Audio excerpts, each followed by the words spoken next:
Les fortes précipitations continuent d'impacter plusieurs régions du nord du royaume. À Ras el-Kbir, les opérations d'évacuation et d'hébergement se poursuivent face à la montée des eaux de l'oued Loukos.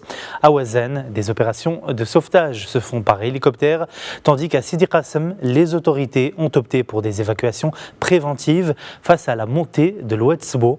Les détails avec Rachid Farhan. À Ras el-Kbir, les opérations d'évacuation et d'hébergement se poursuivent après la montée des eaux de l'oued Loukos, consécutive aux précipitations exceptionnelles enregistrées ces dernières semaines dans le nord du royaume. Sous la coordination de la Commission provinciale de veille, équipes militaires et civiles sont déployées dans plusieurs quartiers touchés pour porter assistance aux habitants affectés par les inondations.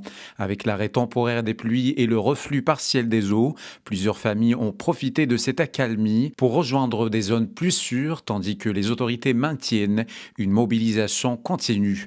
Mais cette amélioration reste provisoire. La Direction générale de la météorologie a émis un bulletin d'alerte actualisé annonçant de fortes pluies orageuses, des cumuls de 50 à 80 mm dans plusieurs provinces relevant du bassin hydraulique du Loukos, notamment Ouazen, Chefchaouen et Larache. Face à ces prévisions, les autorités intensifient les actions de sensibilisation, appelant les citoyens à respecter les consignes de sécurité et à suivre les bulletins d'alerte météorologique.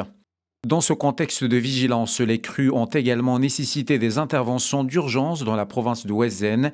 À Sidi Ahmed Cherif, un hélicoptère de la gendarmerie royale venu de Salé est intervenu pour évacuer des personnes bloquées dans des conditions difficiles marquées par de fortes rafales de vent. L'opération suivie sur place par le gouverneur de la province et les services de secours s'est déroulée avec succès et les personnes secourues ont été transférées à l'hôpital de Ouazen pour recevoir les soins nécessaires.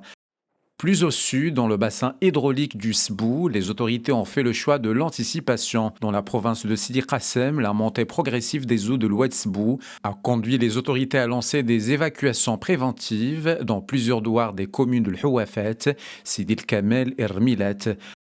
À Douar Dakhla, 69 personnes ont été évacuées de leurs habitations menacées, dont 27 hébergées au centre social d'Al-Talib al-Houafat, les autres ayant rejoint des proches dans des zones hors danger.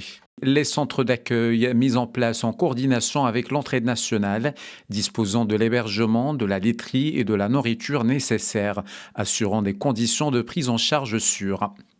Parallèlement, des mesures ont été prises pour protéger le cheptel, principale source de revenus des populations locales, avec le déplacement de 1180 ovins et 200 bovins vers les zones sécurisées. Des bassins du Loukos-Sbou, les autorités restent en état de mobilisation maximale, suivant de près l'évolution des conditions météorologiques, afin de préserver les vies humaines et de limiter les impacts de ces crues exceptionnelles.